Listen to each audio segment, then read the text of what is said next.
Hello বন্ধুরা, career space YouTube চ্যানেলে আপনাদের সকলকে স্বাগত জানাই। আশা করি আপনারা সবাই ভালো আছেন। আজকে এই মুহূর্তে শিক্ষক নিয়োগ সংক্রান্ত যে সবচেয়ে গুরুত্বপূর্ণ আপডেট উঠে এসেছে, বিস্তারিত সেই সম্পর্কে আলোচনা করব।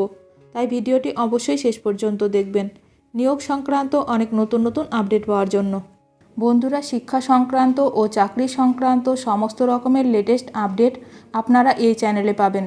তাই চ্যানেলটি এখনই সাবস্ক্রাইব করে রাখবেন এবং পাশে থাকা বেল আইকনটিকে অবশ্যই প্রেস করে রাখবেন পরবর্তী সমস্ত রকম লেটেস্ট আপডেটগুলো সবার আগে পাওয়ার জন্য। আপাতত বদলি নয় শিক্ষকদের, যা জানালো সুপ্রিম কোর্ট।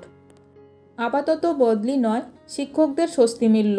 আপাতত রাজ্য সরকার মাধ্যমিক স্তরের সহকারী শিক্ষকদের অন্যত্র বদলি করা যাবে না বলে জানিয়ে দিল দেশের সর্বোচ্চ আদালত সুপ্রিম কোর্ট। সুপ্রিম কোর্ট জানিয়ে দিল এ বিষয়ে অন্তর্বর্তী নির্দেশ বজায় থাকছে। বুধবার বিচারপতি জে.কে. মাহেশ্বরী এবং বিচারপতি সঞ্জয় কারোলের বেঞ্চ জানিয়েছে, আগামী 31শে জুলাই পরবর্তী শুনানি হবে।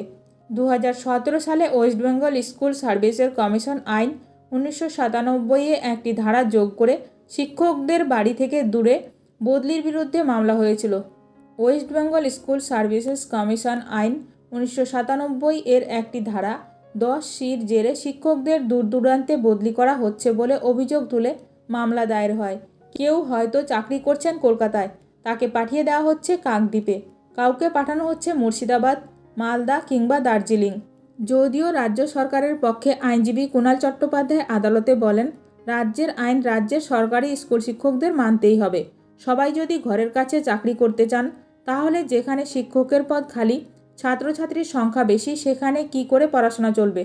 ভিডিওটি ভালো লাগলে অবশ্যই লাইক করবেন। আজকের ভিডিওটি এখানেই শেষ করলাম। নতুন কোনো আপডেট নিয়ে দেখা হবে নেক্সট ভিডিওতে।